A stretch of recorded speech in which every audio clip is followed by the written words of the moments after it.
कल हमने ये देखा था कि फोरियर सीरीज और फोरियर ट्रांसफॉर्म डिफाइन कैसे करते हैं और इनमें फ़र्क क्या है। ठीक है, आज ना हम उनकी कुछ प्रॉपर्टीज पढ़ेंगे।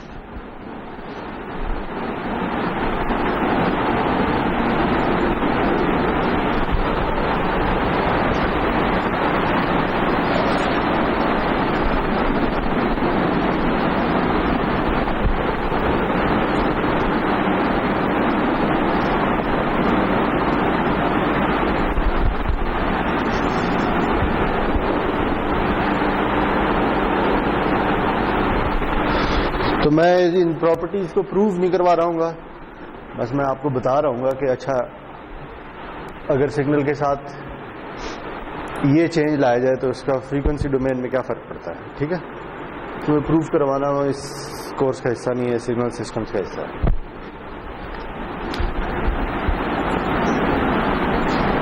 और ये जो प्रॉपर्टीज हैं ज़्यादातर फोरियर सीरीज और फोरियर ट्रांसफॉर्म के लिए एक जैसी है।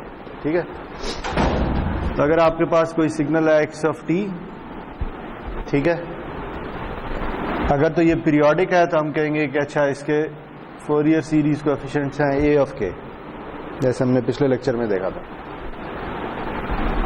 और अगर ये ए पीरियोडिक है तो हम कहेंगे कि इसका Fourier transform x of F है। ठीक है, तो डिपेंड करता है कि फोरियर सीरीज की बात हो रही है या फोरियर ट्रांसफॉर्म की बात हो रही है। इसी तरह अगर कोई और सिग्नल है वाई ऑफ टी,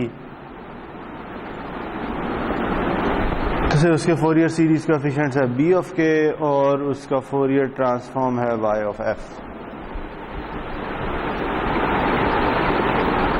तो पहली प्रॉपर्टी है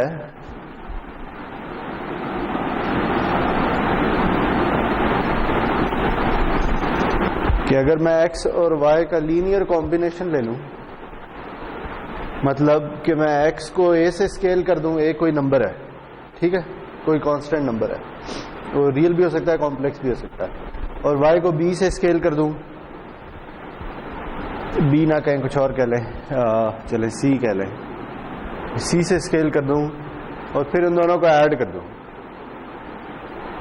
तो जो भी रिजल्टेंट सिग्नल बनेगा उसका फोरियर ट्रांसफॉर्म क्या होगा। ठीक है, तो इसमें ऐसे है कि फोरियर ट्रांसफॉर्म लीनियर होता है। इसका मतलब यह है कि एक्स ऑफ टी का Fourier transform x of F आएगा। अगर एक्स ऑफ टी को ए से स्केल कर दिया है तो ये भी ए से स्केल हो जाएगा। ठीक है, इसी तरह वाई ऑफ टी का Fourier transform Y of F आएगा, उसे सी से स्केल किया तो ये भी सी से स्केल हो जाएगा।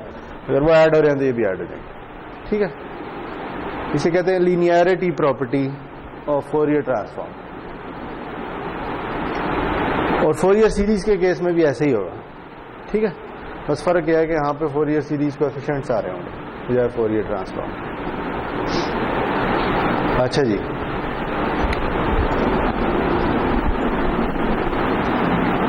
अगली प्रॉपर्टी है कि अगर मैं एक्स को शिफ्ट कर दूं टाइम में, ठीक है, मेरे पास एक्स ऑफ टी था, मैंने एक्स ऑफ टी को टाउ से शिफ्ट कर दिया। ठीक है, अगर टाउ पॉजिटिव है तो ये सिग्नल पूरा के पूरा उठ के राइट को चला जाएगा, और अगर टाउ नेगेटिव है तो लेफ्ट को चला जाएगा। तो इसके फोरियर सीरीज या फोरियर ट्रांसफॉर्म पे क्या फर्क पड़ेगा। तो ये सिग्नल सिस्टम्स में या सिग्नल प्रोसेसिंग में हम ये कहते होते हैं कि अगर आप सिग्नल को टाइम में शिफ्ट कर दें तो फ्रीक्वेंसी में उसमें एक फेज शिफ्ट आ जाता होता। ठीक है, दूसरे अल्फाज में आपको जो फोरियर ट्रांसफॉर्म इस सिग्नल का मिलेगा वो होगा x of F into E of minus J 2 pi F tau. ठीक है, यानी एक उसमें फेज शिफ्ट आ जाएगा और वो फेज शिफ्ट टाउ से डिफाइन हो रहा है। ठीक है,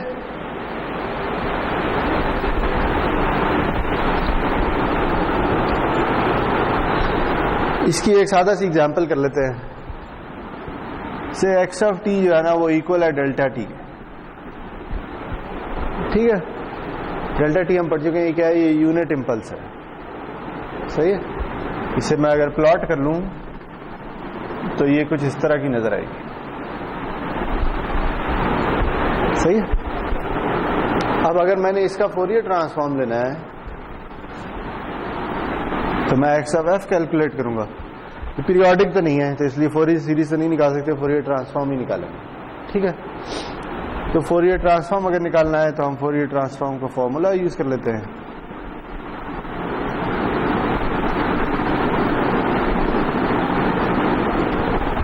ठीक है। और इसमें एक्स ऑफ टी की वैल्यू डाल दें।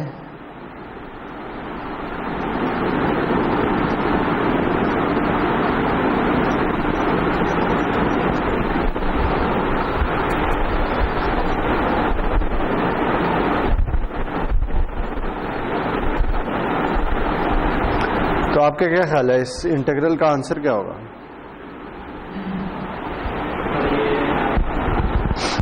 अगर ये ना होता तो फिर क्या आंसर होता? फिर 1 होता। ठीक है, क्योंकि यूनिट इंपल्स क्या चीज होती है? यूनिट इंपल्स वो चीज होती है कि जिसका एरिया अंडर द कर्व 1 हो। ठीक है। तो ये सिर्फ इस जगह पे डिफाइंड है, t इज इक्वल टू 0 के अराउंड, और इसका एरिया अंडर द कर्व 1 है। ठीक है। अब अगर डेल्टा टी को आप मल्टीप्लाई कर रहे हैं इसके साथ, तो इसकी जो वैल्यू 0 पे है वो मल्टीप्लाई हो जाएगी इसमें। ठीक है, क्योंकि बाकी हर जगह इसने 0 होना है। t इज इक्वल टू 0 के अलावा बाकी हर जगह पे डेल्टा टी इसको 0 कर देगा, क्योंकि डेल्टा टी की अपनी वैल्यू 0 है। t इज इक्वल टू 0 पे इसका एरिया अंडर द कर्व 1 है, इसकी वैल्यू अपनी क्या होगी? t इज इक्वल टू 0 पे 1 ही होगी, तो इसलिए इसका टोटल का आंसर भी 1 ही आएगा। ठीक है, वो भी करते हैं ना, वो भी करते हैं। ठीक है जी। तो ये हमने एक यूनिट इंपल्स का फोरियर ट्रांसफॉर्म निकाल लिया। ठीक है, ऐसे अगर मैं प्लॉट भी कर दूं जैसे हम कल करते रहे हैं, तो ये f का एक्सिस है, ये 0 है। अगर तो आपके ख्याल में x ऑफ f का प्लॉट किस तरह का होगा?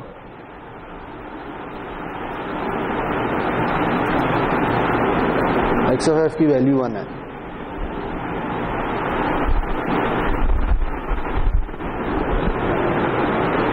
क्या ख्याल है? कोई आइडिया? फोरियर ट्रांसफॉर्म प्लॉट करना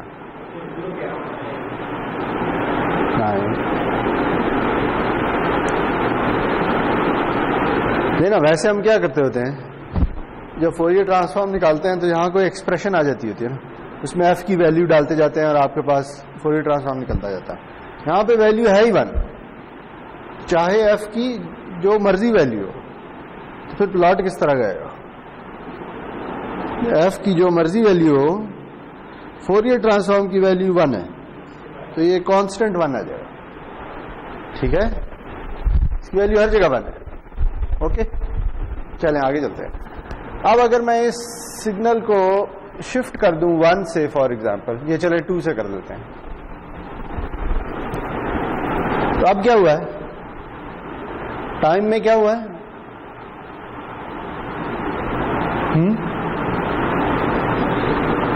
टाइम में शिफ्ट होके t इज इक्वल टू 2 पे चला गया। ठीक है, तो अब देखना यह है कि इसका फोरियर ट्रांसफॉर्म क्या होगा। पहले हम बजाय निकालने के ना वो प्रॉपर्टी यूज कर लेते हैं।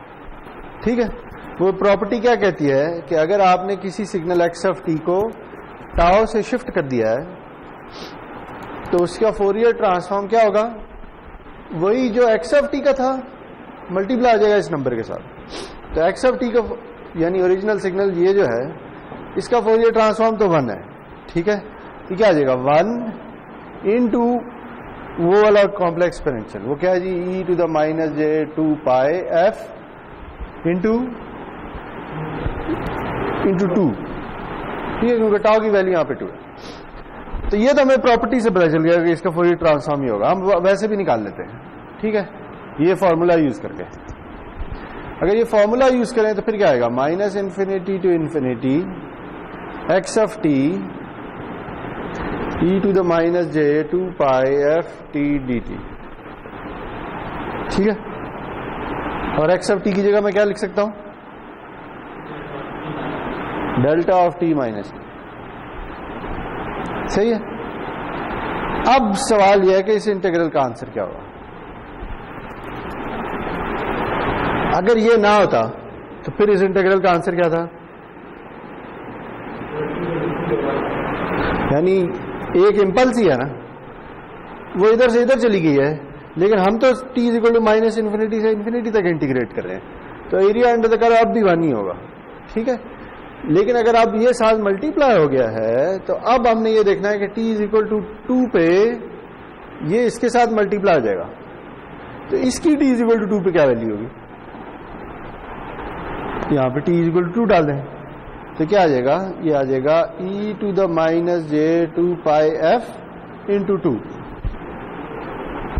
तो यही आंसर होगा। तो देखें ये प्रॉपर्टी भी यही करी है, और वैसे भी हमने जो फोरियर ट्रांसफॉर्म यूज करके, इक्वेशन यूज करके जो निकाला है वो भी वही आ रहा है, ठीक है। हाँ, अब इसको कैसे प्लॉट करेंगे, ये रियल है, ये कॉम्प्लेक्स है जी, कॉम्प्लेक्स है। तो अगर कॉम्प्लेक्स है तो इसका मैग्नीट्यूड और फेज अलग अलग प्लॉट होंगे। तो इसका मैग्नीट्यूड क्या है,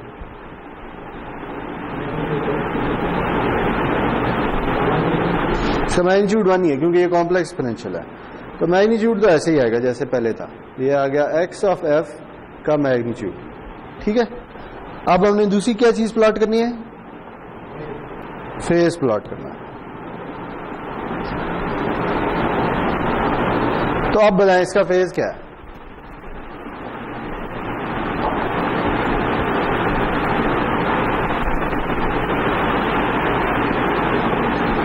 जे के अलावा जो भी आ रहा है वो इसका फेज, ठीक है। तो ये -4 पाई एफ, ठीक है, ये इक्वल है -4 पाई एफ के। तो इसका प्लॉट किस तरह का होगा, देखें अगर एफ इंक्रीज हो रहा है तो फेज नेगेटिव में जाएगा, ठीक है। तो कुछ इस तरह का प्लॉट होगा, सही है। और ये फेज बढ़ता चला जा रहा है, ये अगर आप चाहें ना तो इसे ऐसे भी लिख सकते हैं, देखें जब f की वैल्यू 1/2 हो जाए या 0.5 हो जाए तो फेज की क्या वैल्यू होगी, अगर f की वैल्यू 0.5 हो जाए तो फेज की वैल्यू 2 पाई हो जाएगी, -2 पाई आ जाएगा ना। देखिए ये क्या है, ये कॉम्प्लेक्स एक्सपोनेंशियल है। कॉम्प्लेक्स एक्सपोनेंशियल का मतलब ये है, इस पर मैं ज़्यादा टाइम नहीं लगाना चाहता, लेकिन देखें अगर है ना e to the J theta, तो ये इस कॉम्प्लेक्स प्लेन में किस तरह का नजर आता है, ये कुछ इस तरह की चीज होगी जिसका एंगल थीटा है और मैग्नीट्यूड 1 है, ठीक है।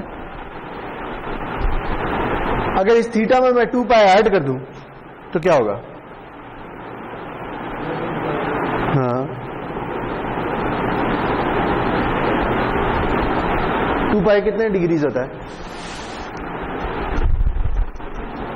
याद है, पाई 180 होता है, 2 पाई 360 होगा। तो अगर थीटा में 2 पाई ऐड कर दिया जाए तो क्या होगा, कुछ भी नहीं होगा, ठीक है। इसलिए अगर देखें ये जो थीटा है ये इंक्रीज होना शुरू या डिक्रीज होना शुरू हो गया, तो ये चलते चलते जब 2 पाई पे पहुंचेगा ना तो 2 पाई ऐसे ही है जैसे कि 0, क्योंकि दोनों में कोई फर्क नहीं है। तो 0.5 जब फ्रीक्वेंसी होगी तो हम ये कहते हैं कि ये वापस वैल्यू 0 हो जाएगी, फिर डिक्रीज होती रहेगी फिर 0 हो जाएगी, ठीक है। क्योंकि डिक्रीज होते होते जब 2 पाई पे पहुंचेगी, 2 पाई ऐसे ही है जैसे कि 0, ठीक है। तो इसलिए ये जो प्लॉट है ये सिर्फ आप कह सकते हैं कि 0 से 2 पाई तक जा रहा है। तो दोनों ही प्लॉट ठीक है, अगर आप फेज को कम करते चले जाएं वो भी ठीक है, और अगर 2 पाई से रैप कर दें तो वो भी ठीक है, कुछ भी फर्क नहीं पड़ता, ठीक है। चले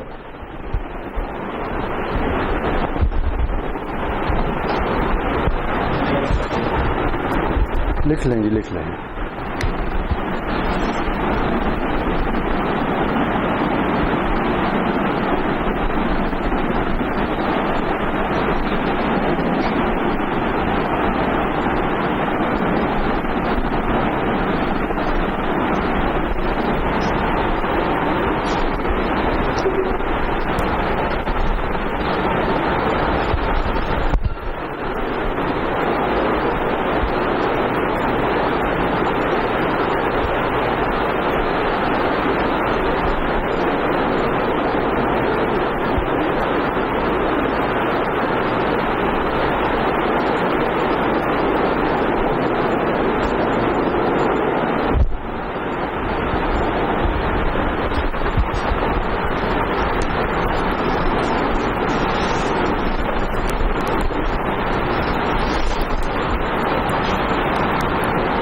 अच्छा जी, अब जो अगली प्रॉपर्टी है वो मिलती जुलती है।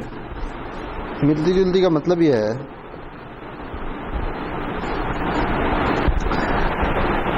कि देखें इधर हमने क्या किया, इधर हमने ये किया है कि हमने x को शिफ्ट कर दिया है, तो हमें पता चला कि इसका फोरियर ट्रांसफॉर्म एक कॉम्प्लेक्स एक्सपोनेंशियल से मल्टीप्लाई हो गया।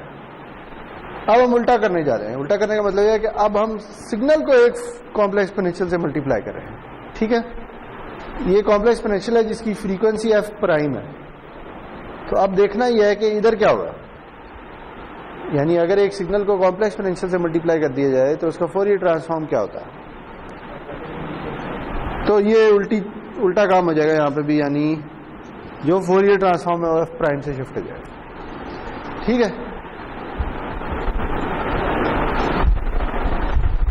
इसकी आगे एप्लीकेशन आएगी तो इसकी एक एग्जांपल कर लेते हैं। से आपके पास ना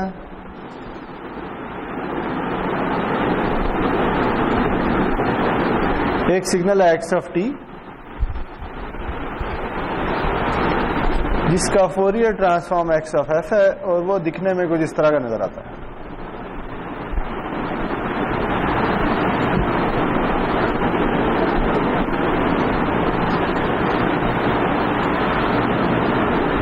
ठीक है,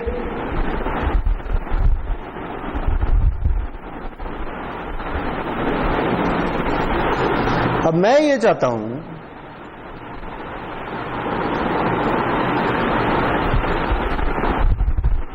हूं कि मैं इस सिग्नल को ना, जो कि 0 के अबाउट है, इसे उठा के कहीं ले जाऊं, किसी फ्रीक्वेंसी पे ले जाऊं, से 1 मेगाहर्ट्ज पे ले जाऊं। ठीक है, यानी सिग्नल की फोरियर ट्रांसफॉर्म की शेप चेंज ना हो या इसकी वैल्यू चेंज ना हो, सिर्फ ये हो कि ये पहले 0 के अबाउट है, अब ये शिफ्ट होके 1 मेगाहर्ट्ज के अबाउट चला जाए। ठीक है जी, तो इस काम के लिए मुझे क्या करना पड़ेगा?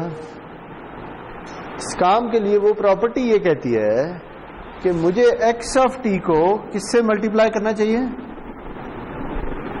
एक कॉम्प्लेक्स एक्सपोनेंशियल से जिसमें फ्रीक्वेंसी क्या हो, f प्राइम की क्या वैल्यू हो।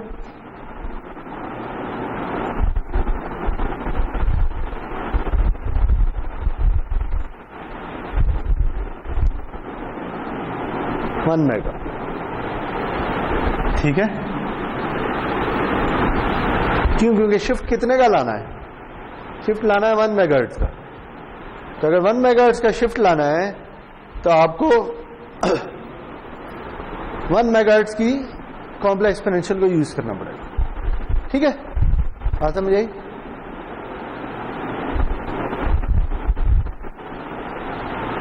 अच्छा, तो आप मुझे ये बताएं कि अगर मैं कॉम्प्लेक्स एक्सपोनेंशियल से मल्टीप्लाई नहीं करता बल्कि एक कोसाइन से मल्टीप्लाई कर दूं तो फिर क्या होगा?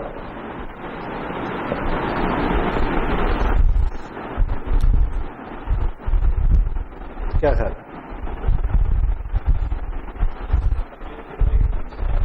एग्जैक्टली, कोसाइन को चूंकि हम दो एक्सपोनेंशियल्स में लिख सकते हैं तो हम लिखेंगे e to the j 2 pi 1 mega t 1/2 plus 1/2 e to the minus j 2 pi 1 mega t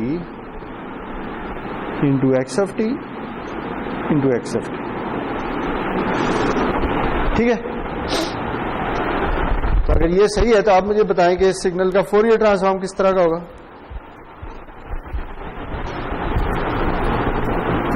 क्या ख्याल है? क्या बनेगा? x ऑफ, पहले अगर इसको यूज कर लें, इसका फोरियर ट्रांसफॉर्म क्या होगा?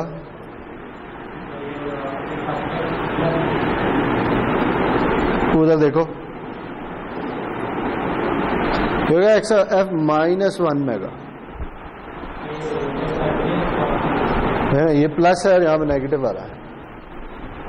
ठीक है, और फिर दूसरे का क्या होगा?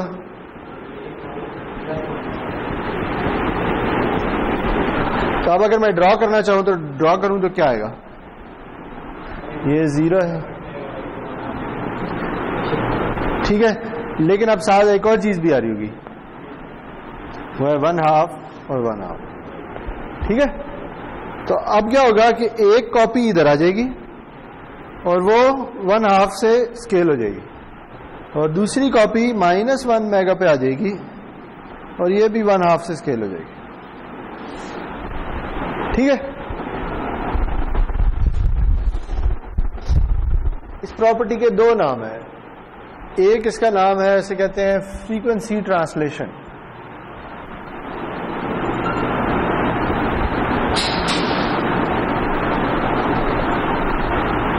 ठीक है, और दूसरा इसका नाम है मॉड्यूलेशन।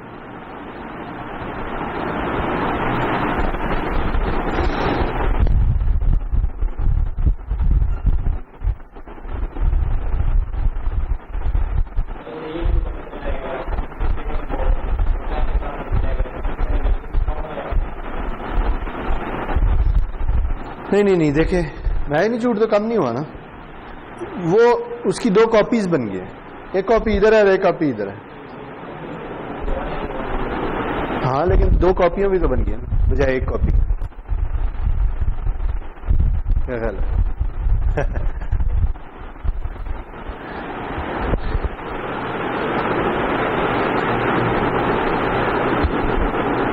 ये अभी हम आगे जाके देखेंगे कि इसकी एनर्जी चेंज होती है या नहीं। अभी जब एनर्जी की बात करेंगे ना, फिर आपको ज्यादा पता चल जाएगा कि क्या होगा। अच्छा जी, तो वो जो, अगर आपको याद हो, हमने पहले लेक्चर में बात की थी कि जब भी कम्युनिकेशन होती है तो उसके लिए एक डेडिकेटेड स्पेक्ट्रम यूजर होता है। याद है, हमने कहा था कि टेलीनॉर को अपना बैंड मिला हुआ है और जैज को अपना बैंड मिला हुआ है, ये वो। तो देखिए इधर यही हो रहा है। ठीक है, अगर आपके पास कोई सिग्नल है जो आप ट्रांसमिट करना चाहते हैं, तो अब मसला यह है कि अगर हर एक बंदा 0 पे बैठा हुआ है, यानी टेलीनॉर का भी सिग्नल 0 पे है, साथ ही जैज का भी सिग्नल 0 पे है, तो फिर वो दोनों जब ट्रांसमिट हो जाएंगे तो मिक्स हो जाएंगे। ठीक है, तो इसका हल यह है कि हर एक को एक डिफरेंट फ्रीक्वेंसी बैंड एलोकेट कर दिया जाए। ठीक है, तो से जो जैज का सिग्नल है ना, वो कुछ इस तरह का नजर आता है। मैंने ऐसी एग्जांपल ले ली। ठीक है, अब अगर इन दोनों ने ट्रांसमिशन करनी है तो दोनों 0 पे रहते हुए ट्रांसमिशन नहीं कर सकते, करेंगे तो मिक्स हो जाएंगे सिग्नल। ठीक है, तो इसका हल यह है कि हम इन्हें डिफरेंट बैंड्स एलोकेट कर दें। से फॉर एग्जांपल हम कहेंगे अच्छा टेलीनॉर ने 1 मेगाहर्ट्ज पे ट्रांसमिशन करनी है और जैज ने 500 किलोहर्ट्ज पे करनी। ठीक है, तो अब टेलीनॉर वाले क्या करेंगे, वो अपना सिग्नल लेंगे और उसे शिफ्ट करके इधर ले आएंगे। जैज वाले अपना सिग्नल लेंगे और उसे शिफ्ट करके इधर ले आएंगे। ठीक है, और ट्रांसमिट कर देंगे। अब जब ट्रांसमिशन होगी तो ये और फ्रीक्वेंसी पे ट्रांसमिट हो रहा है, ये और फ्रीक्वेंसी पे ट्रांसमिट हो रहा है। ठीक है, तो अब एट अ टाइम ट्रांसमिशन हो सकती है।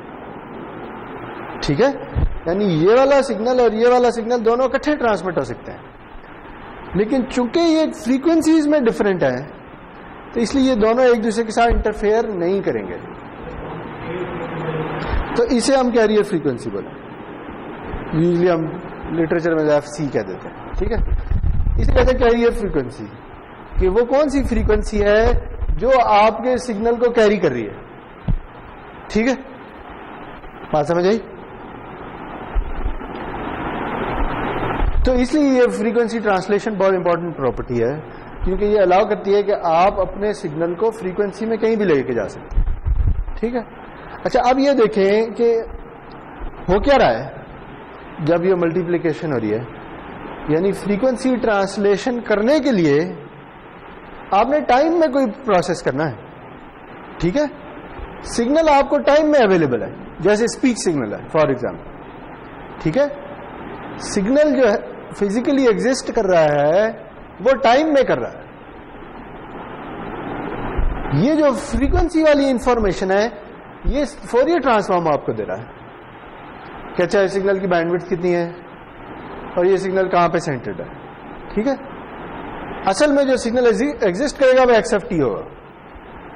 तो अब अगर एक्स ऑफ टी को फ्रीक्वेंसी में आपने शिफ्ट करना है तो टाइम में उसे एक कोसाइन के साथ मल्टीप्लाई करना पड़ेगा, ठीक है। तो अगर आपको याद हो, हमने ये भी एक पहले लेक्चर में ही पढ़ा था कि एक हार्डवेयर कंपोनेंट होता है जिसे क्या कहते हैं, ऑसिलेटर। और ऑसिलेटर क्या करता होता है, ऑसिलेटर एक कोसाइन या साइन वेव प्रोड्यूस करता है, ठीक है। तो ये ट्रांसलेशन यानी 0 से 1 मेगाहर्ट्ज पे जाने के लिए आपको क्या करना होगा, आपको अपने सिग्नल को एक ऑसिलेटर की आउटपुट से मल्टीप्लाई करना होगा, ठीक है। तो यानी ब्लॉक डायग्राम में आप ये लिखेंगे कि मेरे पास एक ऑसिलेटर है, ऑसिलेटर का ये सिंबल होता है जो 1 मेगाहर्ट्ज पे चल रहा है। दूसरे अल्फाज में ये मुझे 1 मेगाहर्ट्ज की साइन वेव दे रहा है, ठीक है। यानी इसकी जो आउटपुट होगी वो कुछ इस तरह की साइन वेव होगी, सही हो गया। दूसरी तरफ मेरे पास मेरा सिग्नल है जो कि एक्स ऑफ टी है। साइन या कोसाइन एक ही बात है, उस साइन और कोसाइन में सिर्फ 90 डिग्री का फर्क होता है, ठीक है। दूसरी तरफ मेरे पास सिग्नल है मेरा, उसकी शेप कोई भी हो सकती है, ऐसे कुछ इस तरह की शेप है, ठीक है। तो अब मुझे करना क्या है, मुझे इन दोनों को मल्टीप्लाई करना है। जब मैं मल्टीप्लाई करूंगा तो जो भी आउटपुट आएगी से उसे मैं y ऑफ टी कह दूं, इस y ऑफ टी का फोरियर ट्रांसफॉर्म कैसा होगा, ये उठ के इधर चला जाएगा, ठीक है। समझ आएगी बात। तो ये हो रहा है फिजिकली, ये हो रहा है कि आप अपने सिग्नल को एक ऑसिलेटर के आउटपुट से मल्टीप्लाई कर रहे हैं, ओके। ये आगे हम देख चलेंगे तो देखेंगे कि ये हर जगह ही यूज हो रहा होगा।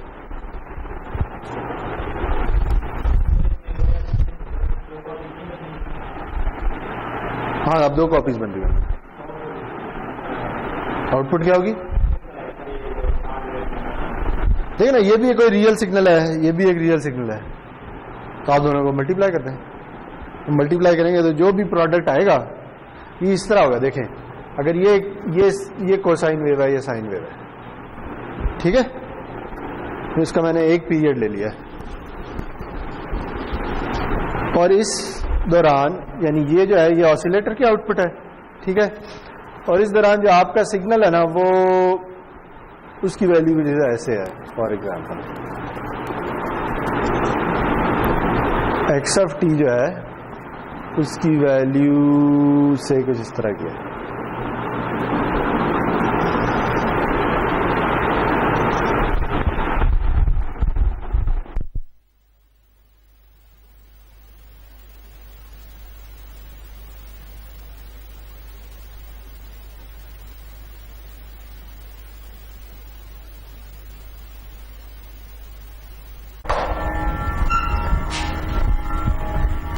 स्टार्ट। अच्छा जी, ये मैंने थोड़ी चेंज कर दी है, इसकी फ्रीक्वेंसी ज्यादा कर दी है। तो ये ऑसिलेटर की आउटपुट है और ये आपका सिग्नल है, ठीक है। जब ये दोनों मल्टीप्लाई होंगे ना तो आउटपुट किस तरह की आएगी, ये देखें। अगर यहां से हम शुरू करें, देखें इस पॉइंट पे इसका एम्पलीट्यूड से यहां 0 से शुरू होता है, 1 पे जाता है, फिर वापस 0 पे आ जाता है, ठीक है। यहां पे एम्पलीट्यूड 0 है, तो जब ये इससे मल्टीप्लाई होगा तो इसे भी 0 कर देगा, ठीक है।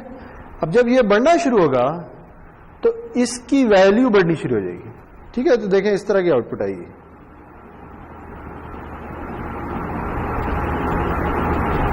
समझ आ रही है क्या हो रहा है। ये वही साइनोसॉइड है या कोसाइन वेव है, लेकिन इसका एम्पलीट्यूड बढ़ता चला जा रहा है। क्यों बढ़ता चला जा रहा है, क्योंकि इसकी वैल्यू बढ़ती चली जा रही है, ठीक है।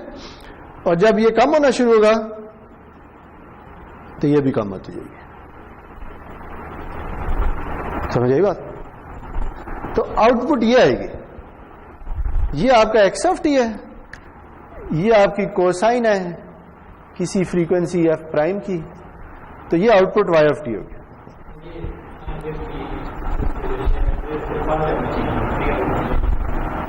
क्यों नहीं होगी, नहीं, लेकिन इसकी अपनी वैल्यू नेगेटिव है ना, देखिए ये 1 है और ये -1 है, ठीक है। देखें अगर मैं ये इतना सा सिग्नल ले लूं और इसे 0.2 से मल्टीप्लाई कर दूं तो क्या होगा, ये 0.2 से -0.2 तक नहीं आ जाएगा, ये होगा ना। तो यही हो रहा है, ठीक है। जो नेगेटिव वैल्यू है नेगेटिव ही रहेगी, सही। तो जो आउटपुट आएगी वो कुछ इस तरह की होगी, सही है। और इसका फोरियर ट्रांसफॉर्म क्या होगा? इसका फोरियर ट्रांसफॉर्म ये होगा कि वो शिफ्ट होके किसी फ्रीक्वेंसी एफ प्राइम पे चला गया होगा। ओके, चलें, गुड।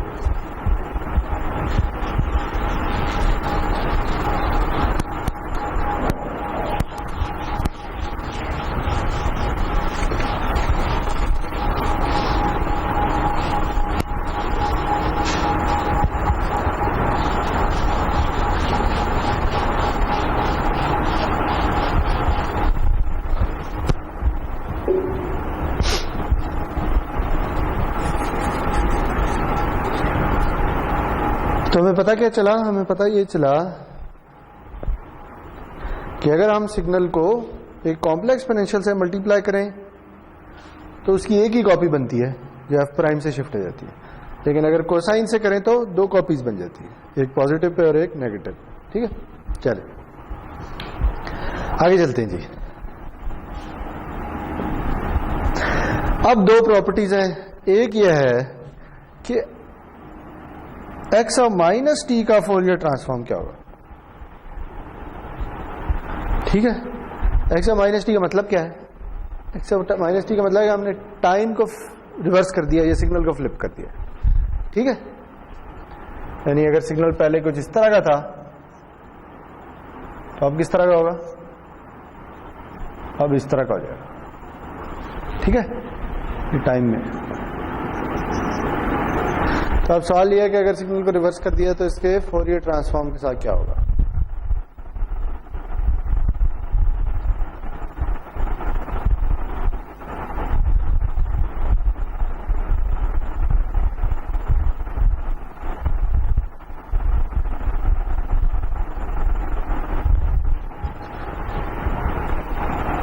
अच्छा जी, ये जल्दी से प्रूव कर लेते हैं। देखिए, हमें पता है कि एक्स ऑफ एफ इक्वल है x of T E of minus J 2 pi F T D T के। ठीक है, तो अगर मैं इस नए सिग्नल को कह दूं y ऑफ टी, तो y ऑफ टी किसके इक्वल होगा? सॉरी, y ऑफ टी का अगर मैं फोरियर ट्रांसफॉर्म ले लूं तो मैं उसे कह देता हूं से y ऑफ एफ। ठीक है, तो y ऑफ एफ किसके इक्वल होगा? y ऑफ एफ होगा y of T into E of minus J 2 pi F T D T. ठीक है, ऐसे ही है। लेकिन y ऑफ टी असल में क्या है? y ऑफ टी असल में x ऑफ माइनस टी है, तो मैं उसकी वैल्यू डाल देता हूं।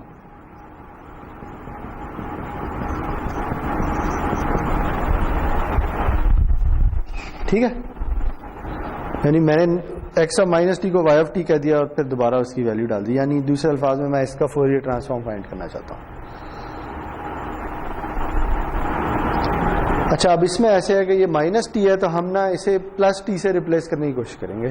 तो हम ना एक वेरिएबल सब्सटीट्यूशन करेंगे, एक नया वेरिएबल इंट्रोड्यूस कर लेंगे टी प्राइम के नाम से, और टी प्राइम को हम कहेंगे ये माइनस टी के इक्वल है। ठीक है, तो अगर ऐसे है तो ये क्या बनेगा? ये बनेगा एक्स ऑफ टी प्राइम, यहां माइनस टी आ रहा है वहां टी प्राइम आ जाएगा, और इधर क्या बनेगा? E of J 2 pi F T prime, क्योंकि minus T again T prime बन जाएगा। ठीक है, और डी टी की जगह क्या आएगा? यानी इधर अगर दोनों साइड पे डिफरेंशियल ले लें तो यह आएगा D t prime equal minus D T. बात समझ आई? यहां पे एक माइनस भी आ जाएगा एडिशन। ठीक है, लेकिन अब लिमिट्स के साथ क्या होगा? लिमिट्स भी उल्टी हो जाएंगी। ठीक है, तो ये बजाय माइनस इन्फिनिटी से इन्फिनिटी जाने के इन्फिनिटी टू माइनस इन्फिनिटी हो जाएंगे। सही है, बात समझ आई क्या हो रहा है?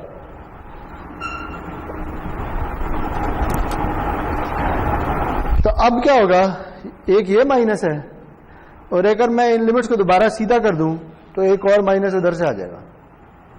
तो ये इक्वल है इसके minus infinity to infinity x of t prime e of J 2 pi f prime sorry f T prime d t prime.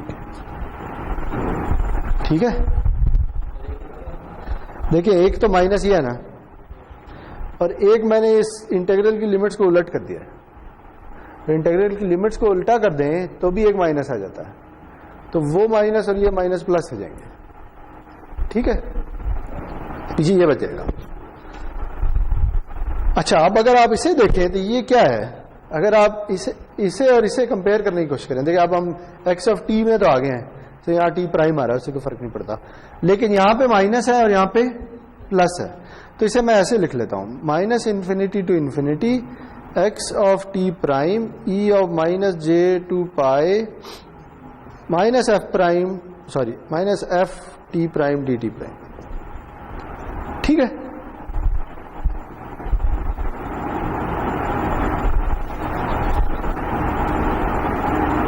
तो मैंने यहां पे माइनस ले आया और एक इधर माइनस ले आया, तो ये क्या है, अब इसे अगर मैं इससे कंपेयर करूं तो ये क्या है, यह एक्स ऑफ माइनस एफ,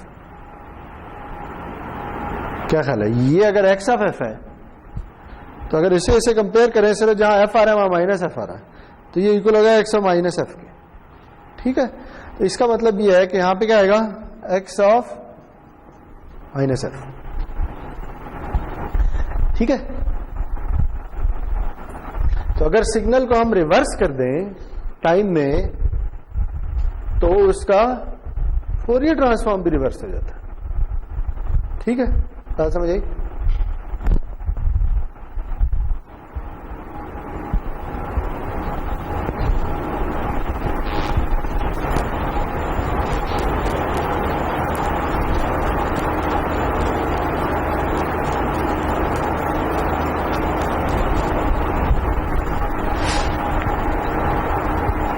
चलें, अगर ये हो गया तो इससे मिलती जुलती ना दो और प्रॉपर्टीज भी हैं।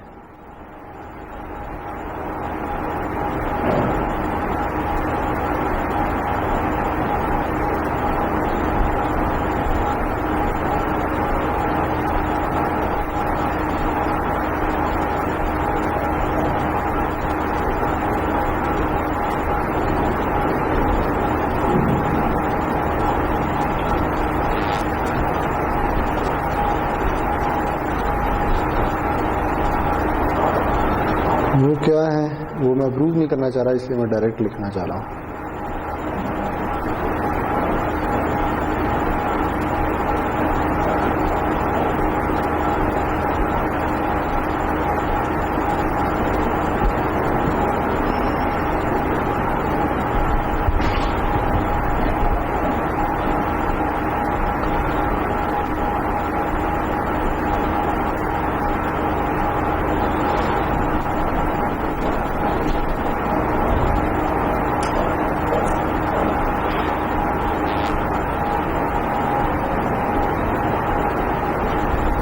अच्छा जी, तो एक तो हमें ये पता चला कि अगर हम सिग्नल को रिवर्स कर दें तो उसका फोरियर ट्रांसफॉर्म भी रिवर्स हो जाता है, ठीक है। इसी तरह की एक और प्रॉपर्टी ये है कि अगर हम सिग्नल का कॉन्जुगेट ले लें, ठीक है, तो फिर उसके फोरियर ट्रांसफॉर्म के साथ क्या होगा। अच्छा, अब ये अगर आपने डिराइव करना ना तो आप इसी तरह से चलेंगे जैसे अभी हम चले, ठीक है। यहां सिर्फ एक्स माइनस टी की जगह एक्स कॉन्जुगेट ऑफ टी आ जाएगा, ठीक है। तो मैं इसे डिराइव नहीं कर रहा, मैं डायरेक्ट लिख रहा हूं, ये इक्वल होता है x conjugate of minus F के, ठीक है। मतलब ये कि अगर आप सिग्नल को कॉन्जुगेट कर दें तो उसका फोरियर ट्रांसफॉर्म फ्लिप भी हो जाता है और कॉन्जुगेट भी हो जाता है, ठीक है।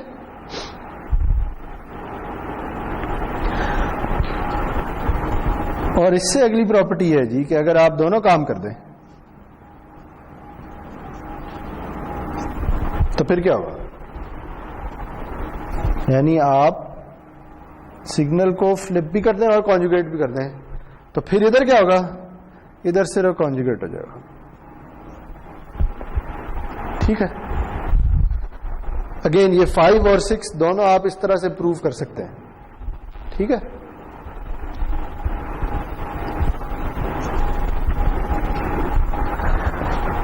चलें, गुड। अगर ये हो गया है तो अब आगे चलते हैं।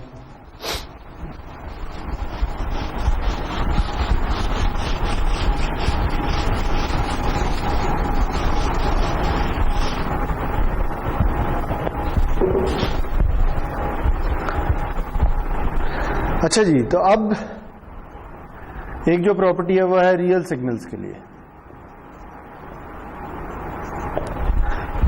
अगर कोई सिग्नल रियल है तो इसका क्या मतलब है? इसका मतलब यह है कि x of t equals x conjugate of t। ठीक है, क्यों? क्योंकि इसमें इमेजिनरी पार्ट तो है ही नहीं। तो अगर आप सिग्नल का कॉन्जुगेट ले भी लेंगे तो आपको वही वापस सिग्नल मिलेगा।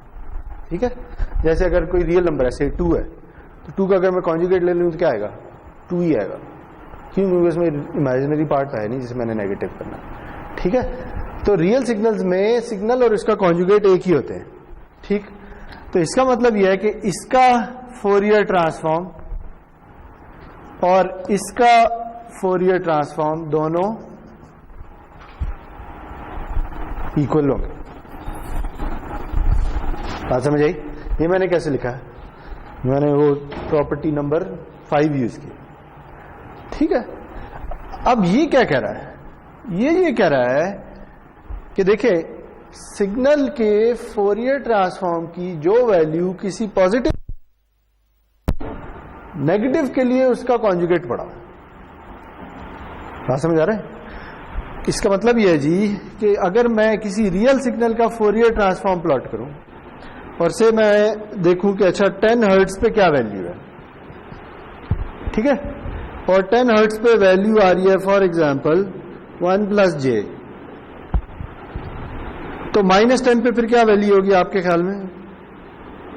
-10 पे उसका कॉन्जुगेट पड़ा होगा, यानी 1 - j। ठीक है, इसे कहते हैं कॉन्जुगेट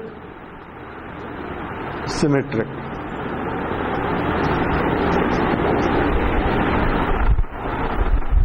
ठीक है, एक तो होता है ना सिमेट्रिक सिग्नल। सिमेट्रिक क्या होता है कि जो पॉजिटिव पे वैल्यू वही नेगेटिव पे होगी। ठीक है, लेकिन ये एग्जैक्टली वो चीज नहीं है। ये कह रहा है कि जो पॉजिटिव पे वैल्यू है नेगेटिव पे उसका कॉन्जुगेट पड़ा होगा, तो इसलिए इसे कॉन्जुगेट सिमेट्रिक कहते थे। ठीक है, इसका मतलब यह है कि देखें, अब अगर मैं इसका मैग्नीट्यूड ले लूं तो वो क्या होगा? x ऑफ f मैग्नीट्यूड, और इधर क्या मैग्नीट्यूड आएगा? देखिए, 2 रियल नंबर है मेरे पास, एक है 1 + j और एक है 1 - j। इसका मैग्नीट्यूड क्या है और इसका क्या है? इसका भी √2 है। ठीक है, तो अगर जो पॉजिटिव पर पड़ा है नेगेटिव उसका कॉन्जुगेट पड़ा है तो दोनों का मैग्नीट्यूड सेम होगा। ठीक है, यानी इसका मैग्नीट्यूड और नेगेटिव फ्रीक्वेंसी का मैग्नीट्यूड दोनों सेम होंगे। अच्छा, अब बताएं इसका एंगल क्या है? इसका एंगल है π/4, तो इसका एंगल क्या होगा?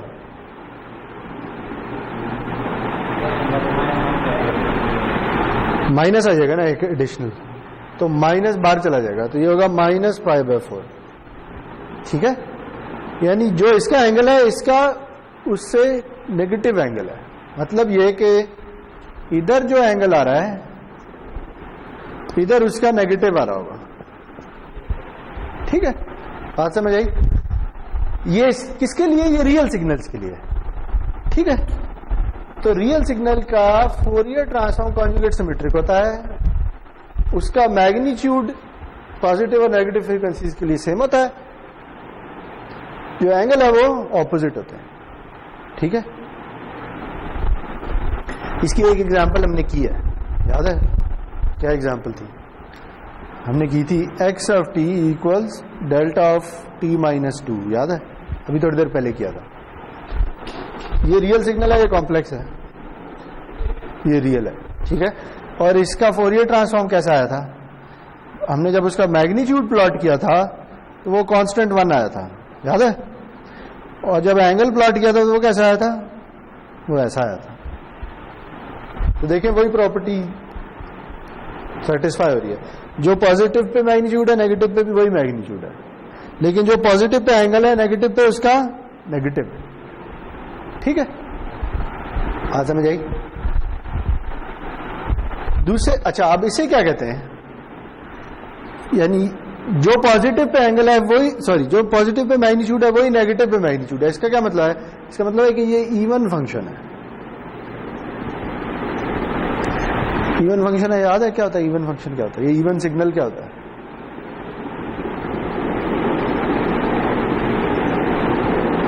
इवन सिग्नल वो सिग्नल होता है कि जिसकी जो पॉजिटिव साइड पे वैल्यू, नेगेटिव पे भी वही वैल्यू, सिमेट्रिक जो, या इसे सिमेट्रिक कहते हैं। तो ऑड क्या होता है, ऑड सिग्नल कौन सा होता है?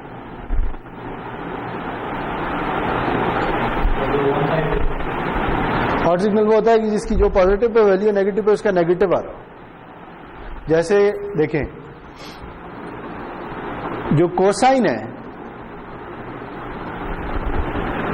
ये इवन सिग्नल है, क्यों? क्योंकि जो पॉजिटिव पे वैल्यू वही नेगेटिव पे भी है, और जो साइन है वो ऑड सिग्नल है, क्योंकि जो पॉजिटिव वैल्यू है नेगेटिव है उसका नेगेटिव है। तो देखें, जो मैग्नीट्यूड है वो इवन है, यह सिमेट्रिक है, और जो एंगल है वो ऑड है, या इसे कहते हैं एंटी सिमेट्रिक। ठीक हो गया? तो ये इंपॉर्टेंट प्रॉपर्टीज हैं जो आगे यूज होंगी। सही है जी, कि अगर सिग्नल रियल है तो उसका फोरियर ट्रांसफॉर्म कॉन्जुगेट सिमेट्रिक होता है, फोरियर ट्रांसफॉर्म का मैग्नीट्यूड इवन होता है, और फोरियर ट्रांसफॉर्म का फेज ऑड होता है। ठीक हो गया?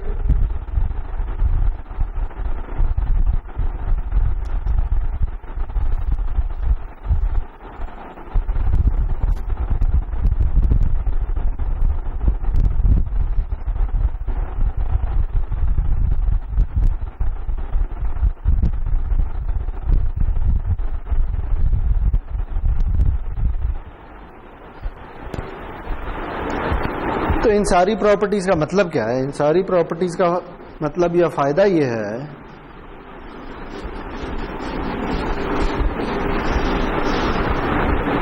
कि देखें, अगर ना मैं एक फोरियर ट्रांसफॉर्म ड्रॉ करता हूं, ठीक है, और मैं ये कहता हूं इसका मैग्नीट्यूड कुछ इस तरह का है,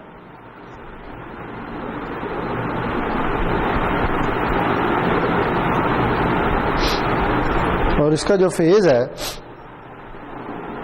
वो इस तरह है।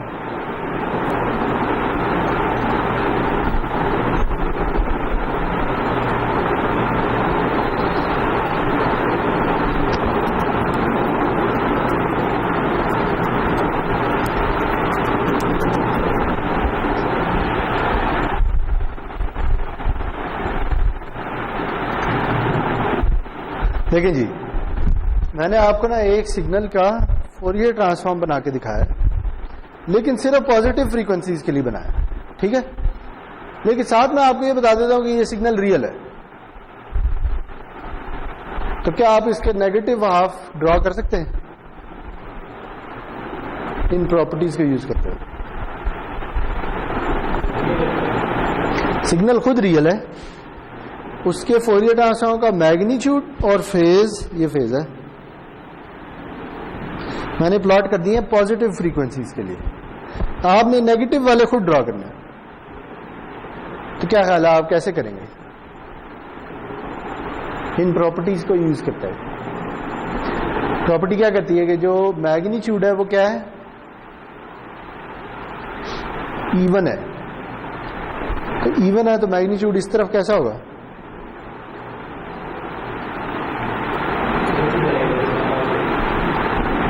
यानी यूं होगा। हाँ, फिर कैसा होगा?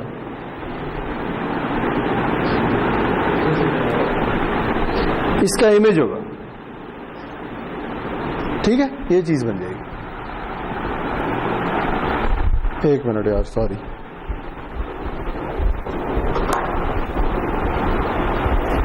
अच्छा चलें, छोड़ दें, मैं बाद में ले लेता हूँ कॉल। अच्छा, ये ठीक है, सही है।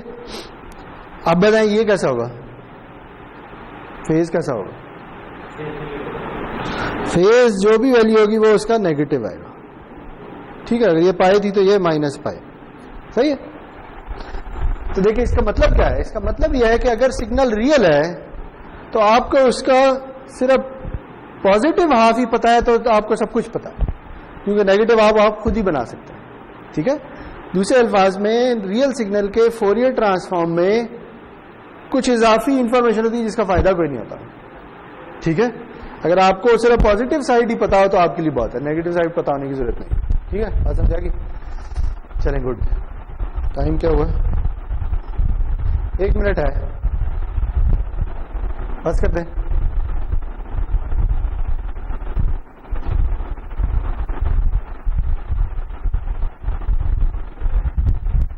चलें, ठीक है।